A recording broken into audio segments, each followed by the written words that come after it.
Hashama harka funee daawwattootaa fi hordoftoota keelloo miidiyaa oduu yeroo ammaa qabannee dhiyaanne irra dursa hangafoota oduun isinitti hima. Waraanni mootummaa haala raawwateen beekneen baay'inaan gara Oromiyaatti bobba'aa jiraachuun beekame. Shawaa lixaa Coobbiitti waraanni Biltsiginnaa mana amantaa Ortodoksii madfiin barbadeesse. Waraana bilisummaa Oromoo PP gidduutti lolli deemaa jiru cimee itti fufee jira. Obaasanjoon Tigraayitti imaluun hogganoota TPLF waliin mari'atan. TPLF aangoo dabalataa walii kennuu waraana mootummaa Itoophiyaa yoo balaaleeffattu humnoonni naannoo Amaaraa lolaaf qophaa'u ibsan. Kooriyaa kaabaa misaa'ilaa saffisa dheeraa imaluu torban kana keessa irra deddeebiin dhukaasaa jirti.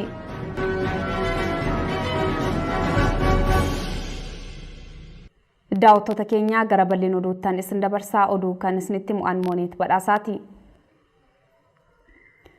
Waraanni mootummaa haala raawwateen beekneen baay'inaan gara Oromiyaatti bobba'aa jiraachuun beekame.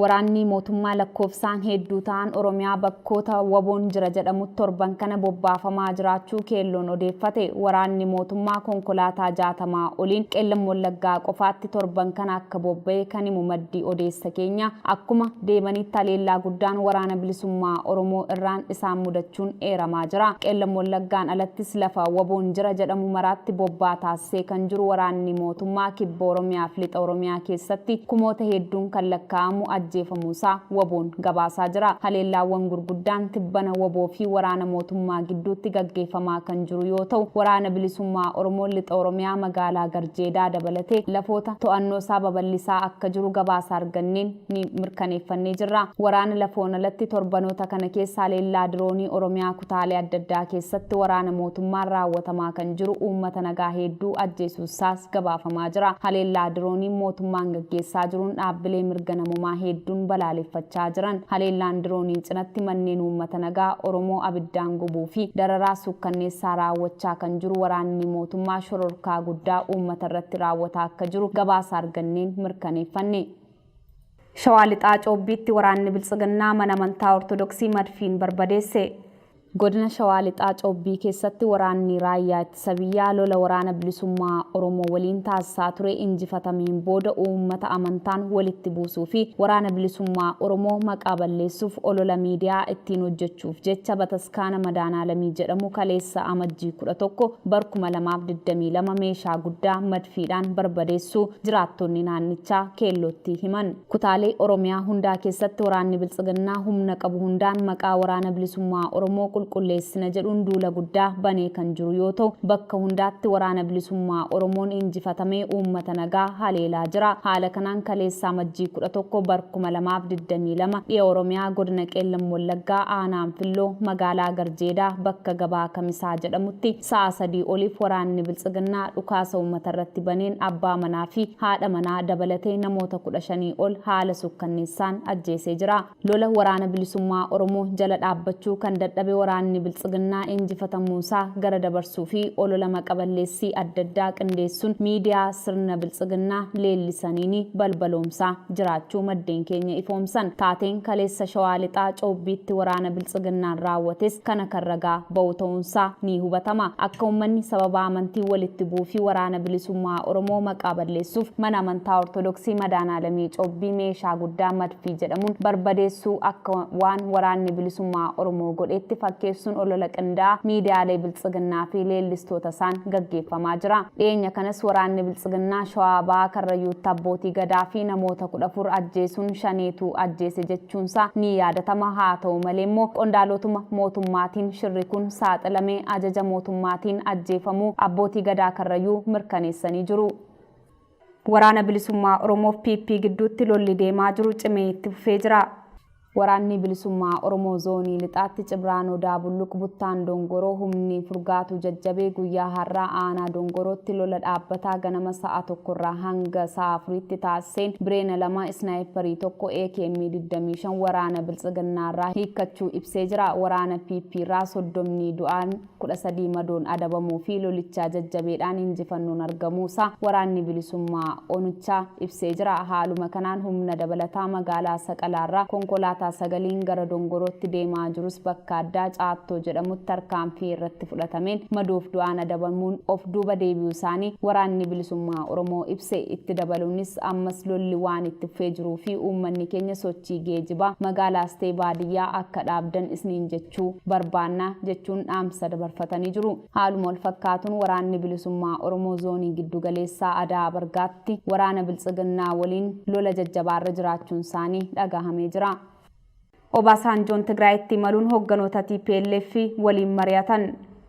Ergama addaa gamtaa Afrikaa maanguddoon Obasanjoon rakkoo Itoophiyaa mariin akka hiika argatuuf tattaaffii taasisaa jiraniin gara Tigraayitti imaluun isaanii gabaafame. Imala gara Tigraayitti taasisan kanaanis aangawoota TPLF waliin wal arganii mari'achuu isaanii miidiyaaleef himame. Pireezidaantiin Naajeeriyaa duraanii Obasanjoon imala isaanii kana guyyaa kaleessaa qibxata kan taasisan yoo ta'u aangawoota naannichaa waliin akkaataa waraanni Itoophiyaa keessaa dhaabbachuu danda'u irratti marii taasisan jedhame. Jaarsummaa mootummaa federaalaa Itoophiyaa fi TPLF gidduu gamtaan Afrikaa erge kana milkeessuuf maanguddoon kun tattaaffii guddaa taasisaa akka turaniif jiran gabaasa irraa mirkaneeffachuun ni danda'ama. Obasanjoon torban kana keessa aangawoota mootummaa federaalaa waliin illee wal arganii haasa'uu kan hin oolle ta'utu himama. Qondaalonni TPLF keessaa tokko kan ta'e dubbii himaan dhaabichaa obbo Geetaachoo Raddaa fuula tiwiitarii isaanii irratti Obasanjoon qibxata kaleessaa Tigraay akka ture barreessuun ibse. Rakkoo mootummaa federaalaa fi TPLF gidduu mariin furuu fi akka achi tures barreeffama kanaan obbo Geetaachoo Raddaa ibsanii jiru. Imala pireezidaantii Naajeeriyaa duraanii kanaan gara Maqaleetti kaleessa taasisan ilaalchisuun gama mootummaa yaadni kenname hin jiru. Torban kana keessa pireezidaantii Ameerikaa Joo Baayidaniif muummeen ministeera Itoophiyaa Abiyyi Ahimad bilbilaan dhimma rakkoo Itoophiyaa keessaa haasa'uudhaan biyyattiitti nagaa uumuuf marii biyyoolessaa hunda hirmaachise taasisuun akka feesisu irratti waliigaluun isaanii gabaafameera. Akkasuma ergamaan addaa Ameerikaa Jeefrii Feeltimaan torban kana dhimma lola Itoophiyaa dhaabsisuu fi gara Itoophiyaatti imaluun isaanii gabaafamaa tureera. Itoophiyaan nagaa biyyattii deebisuu fi hidhamaa siyaasaa hiikuu jalqabbii gaariitti kan fudhatan jaarmiyaaleen idil addunyaa tattaaffii nagaa buusuu itti jirtu biyyattiin cimsitee akka itti fufuu qabdu dhaamaafii jiran. TPLF aangoo dabalataa walii kennuu waraana mootummaa Itoophiyaa yoo balaaleffattu humnoonni naannoo Amaaraa lolaaf qophaa'u ibsan.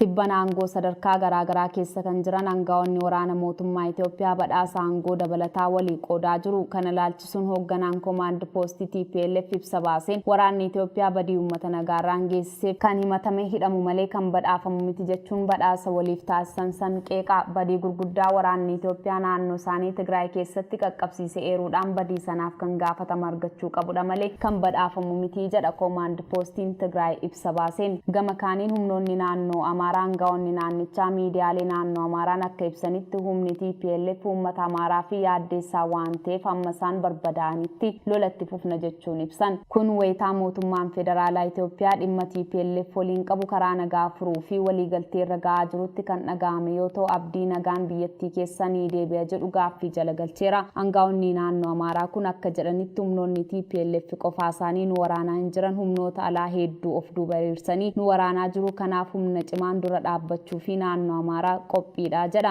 Akka odeessa ba'aa jirutti dargaggoonni naannoo Amaaraa lakkoofsi isaanii hedduu ta'an leenjii loltummaa fudhachaa jiraachuudha. Kunis humnoota TPLF dabalatee humnoota isaan dura dhaabbatan maraa loluu fi kan qophaa'aa jiran ta'uudha kan himame. Qaamoleen siyaasaan hidhaman akka hiikaman mootummaan federaalaa kan taasise humnoonni Amaaraa hedduun balaaleffachuun ibsa baasan. Keessumattuu paartiin naannoo Amaaraa Izeemaa kan hariiroo harka bitaaf mirgaa mootummaa Itoophiyaa waliin qabu hiikamuu namoota siyaasaatti gadditti dhaga'amuu ibsa baaseen hubachiise. Akka humnoonni Amaaraa jedhanitti namoonni siyaasaa hiikamuun uummata isaanii uummata Amaaraa fi balaa guddaa ta'uudha. Kooriyaa kaabaa misaa'ila saffisa dheeraa imalu torban kana keessa irra deddeebiin dhukaasaa jirti.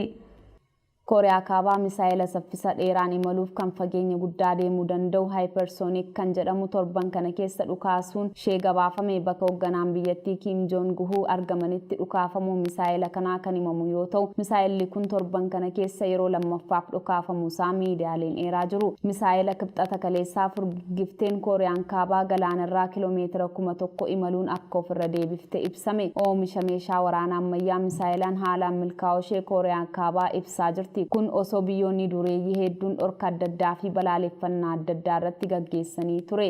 Ameerikaa dabalatee biyyoonni hedduun sababa oomisha misaa'ilaaf jecha Kooriyaa kaabaa akka diinaatti ilaalaa jiru. Haa ta'u malee Kooriyaa kaabaa oomisha meeshaa waraanaa kana tasuma duubatti deebisaa kan hin jirre misaa'ilota addunyaa fi yaaddeessoo ta'an hedduu oomishtee furguggisuu itti fuftee jirti. Daawwattoota fi hordoftoota Keelloo miidiyaa oduu ammaaf qabanne kana gammaa ture qophiilee Keelloo afaan waliin turtii gaarii.